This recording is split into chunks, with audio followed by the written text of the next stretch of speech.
Hey there, everyone. Today, I want to share a story that started off as a simple problem but quickly spiraled into a lighthearted competition among neighbors. It all began when my family and I moved into a rental community that, despite being comprised of individual homes, was run like an apartment complex. Sounds cozy, right? Well, let me tell you, it came with its own set of quirks. Now, in our household, we generate a lot of trash each week. We're talking diapers, formula cans, and all the lovely remnants of family life. So naturally, I thought to call the trash company to request a second can. Simple enough, right? Wrong. They sent me on a wild goose chase. I ended up calling the property manager, who then directed me back to the trash company, and it felt like I was caught in a never-ending loop of frustration. After several back-and-forth calls, I finally got through to someone who gave me the brilliant news. They wouldn't let anyone have a second can, even if I was willing to pay extra. Now, I was left standing there with a mountain of extra trash and no real solution. So I asked, what can I do if I have extra trash that needs to go out?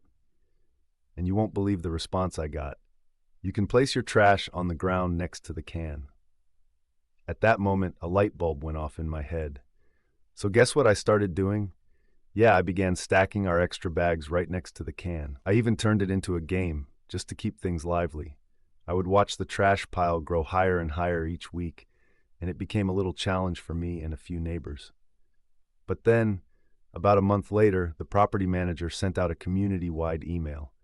It was an ultimatum of sorts, asking us to stop placing bags outside the cans because apparently the trash company charges for each bag left outside.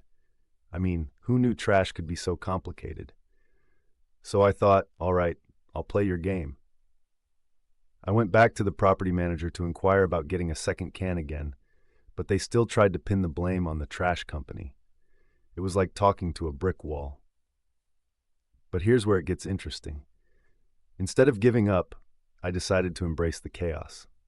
For the next 3 months, I kept stacking our trash higher and higher on top of the can. It became a weekly competition with my neighbors. Who could stack the highest? We'd stand outside, laughing and trying to outdo each other, creating these towering heaps of refuse. I have to say, it was surprisingly fun. Who would have thought that a bunch of trash could bring some joy amidst the frustration? We'd cheer each other on, and it turned into a quirky little tradition. Now, fast forward to just a few days ago. We're moving out at the end of this month, and I received an email from the property manager. My heart raced as I opened it, half expecting yet another ridiculous rule. But this time, it was different. The email announced, beginning March 1st, there will be an overflow dumpster in the back corner by the service gate for any trash that doesn't fit in your trash cans. Can you believe it? After all that stacking and frustration, they finally decided to provide a solution. I couldn't help but laugh out loud. All that time spent stacking trash had finally paid off.